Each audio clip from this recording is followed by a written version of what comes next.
നിയമസഭാ തെരഞ്ഞെടുപ്പിന് മുന്നോടിയായി ബി.ജെ.പി അവരുടെ സ്ഥാനാർത്ഥി പട്ടിക പുറത്തുവിടും. ഈ അടുത്ത ദിവസങ്ങളിൽ തന്നെ 30 പേരുടെ ഒരു പട്ടിക പുറത്തുവിടാൻ സാധ്യതയുണ്ട് എന്നാണ് അറിയാൻ കഴിയുന്നത്. പ്രത്യേകിച്ചും ഫേസ് വാല്യൂ ഉള്ള അല്ലെങ്കിൽ അവരുടെ സ്റ്റാർ ആയിട്ടുള്ള സ്ഥാനാർത്ഥികളെ എവിടെയൊക്കെ നിർത്തുമെന്നുള്ള വിവരങ്ങൾ പുറത്തുവിടുമെന്നാണ് അറിയാൻ കഴിയുന്നത്. ഇത് തദ്ദേശ തെരഞ്ഞെടുപ്പിൽ കോൺഗ്രസിന്റെ തന്ത്രം എന്തായിരുന്നു, അതിനെ കടമെടുക്കുന്ന രീതിയിലാണോ ബി.ജെ.പി ഇനി മുന്നോട്ട് പോകുന്നത്? അല്ല, ഈ പ്രാവശ്യം എന്തായാലും കേരള നിയമസഭയ്ക്കകത്ത് ബി.ജെ.പി പ്രതിനിധി ഉണ്ടാകുമെന്ന സൂചനകളാണ് ഇപ്പോൾ ഗ്രൗണ്ട് റിയാലിറ്റിയിൽ നിന്ന് നമുക്കറിയാൻ കഴിയുന്നത്. അതായത് ഈ മാസം 11-ാം തീയതി കേന്ദ്രമന്ത്രി അമിത്ഷാ കേരളത്തിലേക്ക് എത്തുന്നു, ബി.ജെ.പി നേതൃയോഗത്തിൽ പങ്കെടുക്കുന്നു. അതിനുശേഷം അവർ സ്ഥാനാർത്ഥികളെ പ്രഖ്യാപിക്കുന്നു.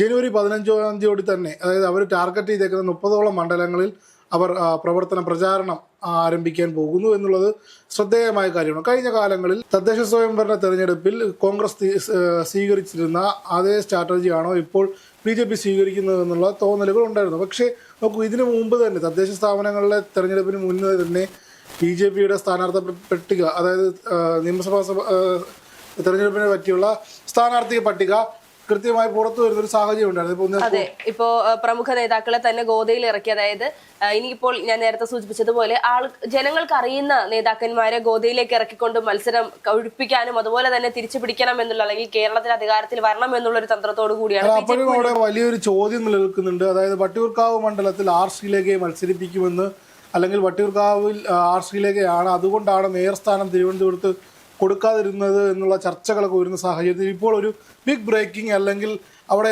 പുതിയൊരു സ്ഥാനാർത്ഥി വരുന്നു, വിജയസാധ്യതയുള്ള സീറ്റ് കിട്ടിയാൽ മാത്രമേ മത്സരിക്കൂ എന്നുള്ള മുൻ ബി.ജെ.പിയുടെ സംസ്ഥാന അധ്യക്ഷന്റെ വാശിക്ക് മുന്നിൽ ബി.ജെ.പി വഴങ്ങുന്നു എന്നുള്ള വാർത്തകളാണ് പുറത്തു വരുന്നത്. വട്ടിയൂർക്കാവിൽ കെ സുരേന്ദ്രൻ മത്സരിക്കും, അല്ലെങ്കിൽ അദ്ദേഹത്തിന് സേഫ് ആയിട്ടുള്ള തൃശ്ശൂർ മണ്ഡലത്തിലേക്ക് പോകാനാണ് താല്പര്യം. ജയസാധ്യതയുള്ള ഒരു മണ്ഡലത്തിൽ മാത്രമാണ് മത്സരിക്കാൻ തയ്യാറാവുക എന്നുള്ളത്. നോക്കൂ, അതേപോലെ കായംകുളത്ത് ശോഭാ സുരേന്ദ്രൻ മത്സരിക്കും, കുമ്മനം രാജശേഖരൻ ആറന്മുളയിൽ മത്സരിക്കും, അതേപോലെ കൃഷ്ണദാസ് കാട്ടാക്കടയിൽ മത്സരിക്കും, അതേപോലെ ഗോപാലകൃഷ്ണൻ, അതായത് നമ്മുടെ വി ഗോപാലകൃഷ്ണൻ ചാനൽ ചർച്ചകളിലും കഴിഞ്ഞിടെ രാഹുൽ ഗാന്ധി വഴി പാൻ ഇന്ത്യൻ സ്റ്റാറായ ബി ഗോപാലകൃഷ്ണൻ കൊടുങ്ങല്ലൂരും ആർ ശ്രീലേഖയ്ക്ക് അതിന് പകരമായി തിരുവനന്തപുരം സെൻട്രൽ മണ്ഡലം നൽകുമെന്നാണ് ഇപ്പോൾ പുറത്തു വരുന്ന വിവരം. അതേപോലെ തന്നെ നേമം മണ്ഡലത്തിൽ ബി.ജെ.പിയുടെ സംസ്ഥാന അധ്യക്ഷൻ രാജീവ് ചന്ദ്രശേഖരനും അതേപോലെ നവ്യ ഹരിദാസ് കോഴിക്കോട് മണ്ഡലത്തിൽ മത്സരിക്കും. അതേപോലെ തൃശ്ശൂർ മണ്ഡലം, അതേപോലെ അല്ലെങ്കിൽ കോഴിക്കോട് വെസ്റ്റോ സൗത്തോ മണ്ഡലങ്ങളിൽ ഏതെങ്കിലും ഒന്ന് എം ഡി രമേശ് നോക്കുന്നു എന്നുള്ള വാർത്തകൾ പുറത്തു വരുന്നുണ്ട്. തീർന്നില്ല, കായംകുളത്ത് ശോഭാ സുരേന്ദ്രനെയും അതുപോലെ തന്നെ കാട്ടാക്കടയിൽ പി.കെ. കൃഷ്ണദാസിനെയും മത്സരിപ്പിക്കുമെന്നുള്ള വാർത്തകളും പുറത്തു വരുന്നുണ്ട്. അപ്പോൾ ഇതിന്റെയൊക്കെ സത്യാവസ്ഥ അല്ലെങ്കിൽ ഇതിന്റെയൊക്കെ ഔദ്യോഗികമായ കാര്യങ്ങൾ എങ്ങനെയൊക്കെയാണ് എന്നുള്ളതിന് പുറത്ത് വരേണ്ടിയിരിക്കുന്നു. വളരെ നിർണായകമായ മറ്റൊരു വാർത്ത, ഹർഷ നിരന്തരം ഇന്റർവ്യൂവിനായി വിളിച്ചുകൊണ്ടിരിക്കുന്ന ബി.ജെ.പിയുടെ യങ് ചാം പ്രശാന്ത് ശിവൻ പാലക്കാട് നിന്നും രാഹുൽ മാങ്കൂട്ടം പോയാൽ അവിടെ ഷഫി പറമ്പിൽ വരികയാണെങ്കിൽ കോൺഗ്രസിനെതിരെ മത്സരിക്കാനായിട്ട് അവിടെ വരുന്നത് പ്രശാന്ത് ശിവനായി ജിമ്മളിയനായിരിക്കും അവിടെ വരിക എന്നുള്ള വാർത്തകളും വരുന്നുണ്ട്. അതെ, തീർച്ചയായിട്ടും. അപ്പോൾ ഇനി എങ്ങനെയൊക്കെയാണ് ബി.ജെ.പിയുടെ പുതിയ നീക്കങ്ങൾ എന്തൊക്കെയാണ് എന്നുള്ളത് നമുക്കിനി കാണേണ്ടിയിരിക്കുന്നു എന്നുള്ളത്. പക്ഷെ ഇങ്ങനെയൊക്കെയാണെങ്കിലും കഴിഞ്ഞ വർഷങ്ങളിലായിട്ട് ബി.ജെ.പി കേരളത്തിലുണ്ടാക്കിയ നേട്ടം ഈ പറയുന്ന തദ്ദേശ തെരഞ്ഞെടുപ്പിൽ ഉണ്ടായോ എന്ന് ചോദിച്ചാൽ അതിന് സംശയമാണെന്നാണ് മനസ്സിലാക്കാൻ സാധിക്കുന്നത്. കാരണം തുടക്കത്തിൽ തന്നെ 2010 കണക്കുകൾ പ്രകാരം നമ്മൾ നോക്കുകയാണെങ്കിൽ 21,000 വാർഡുകളിൽ 480 വാർഡുകൾ ആ സമയത്ത് 2010 ബി.ജെ.പിക്ക് നേടാൻ കഴിഞ്ഞിരുന്നു എന്നുള്ളതാണ്. നമ്മളിൽ പലരും പലപ്പോഴും പറഞ്ഞിരുന്നു, കേരളത്തിൽ ബി.ജെ.പി വേർപ്പിക്കാൻ സാധ്യതയില്ല, ബി.ജെ.പിക്ക് ഇനി ഇവിടെ ഒരു വിജയം പ്രതീക്ഷിക്കേണ്ട എന്ന് പറഞ്ഞെടുത്തു നിന്നും ഇപ്പോൾ ഒരുപാട് മാറി എന്നുള്ളതാണ് യാഥാർത്ഥ്യം.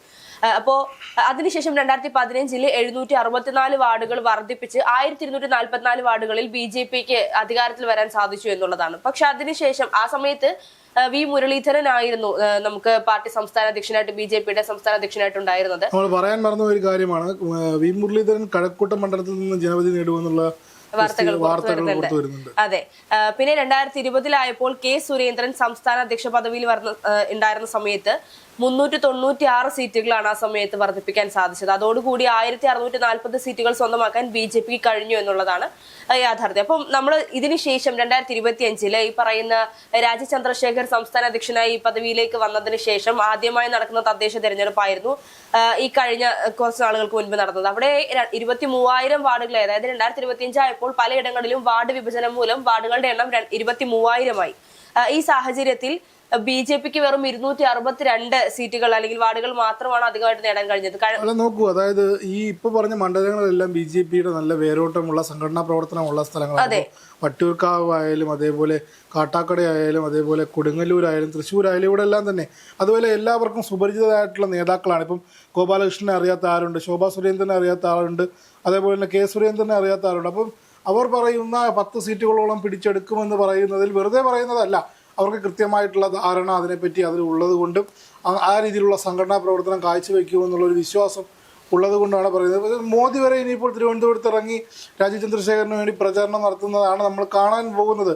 കോൺഗ്രസ് രാഹുൽ ഗാന്ധി ഇറക്കുമെങ്കിൽ BJP നരേന്ദ്രമോദി ഇറക്കും, CPM ആരെ ഇറക്കുമെന്നുള്ളത് കണ്ടറിയേണ്ടതുണ്ട്. അല്ല, CPM പിണറായി വിജയനെ നേരിട്ട് ഇറക്കി, പിണറായി വിജയൻ നേരിട്ട് ഇത്തരത്തിൽ പ്രചാരണം ഇറങ്ങുമെന്നുള്ളതാണ്. He's leading from the front എന്നുള്ളത് തന്നെയാണ് ഇപ്പോൾ നമുക്ക് അറിയാവുന്ന ലഭിക്കുന്ന വിവരങ്ങൾ. അതിലൊന്നും മാറ്റമില്ല. അദ്ദേഹം വീണ്ടും ജനവിധി തേടും. ധർമ്മടത്ത് നിന്ന് വീണ്ടും ജനവിധി. ഇന്നലെ മെനങ്ങാന്ന് പോയി നമ്മൾ ഫേസ്ബുക്കിലൊക്കെ കാണുന്നതാണ്. കുറേ പോസ്റ്റുകൾ ഇങ്ങനെ വരുന്നുണ്ട്. അത് ഈ സർക്കാസ്റ്റിക് ട്രോളിന്റെ ഭാഗമായിട്ടാണ്. നേമത്ത് KK ശൈലജ ടീച്ചർ മത്സരിക്കുന്നു രാജീവ് ചന്ദ്രശേഖരനെതിരെ, അല്ലെങ്കിൽ ധർമ്മടത്ത് പിണറായി വിജയനെതിരെ ഷാഫി പറമ്പിൽ മത്സരിക്കുന്നു. ഈ പൊളിറ്റിക്കൽ ഫാന്റസിയുടെ ഒരു പോക്കെ സോഷ്യൽ മീഡിയയിൽ. അപ്പോൾ ഈ ചുണക്കുട്ടൻ പോയി ധർമ്മടത്ത് പിണറായിയെ തോൽപ്പിക്കും.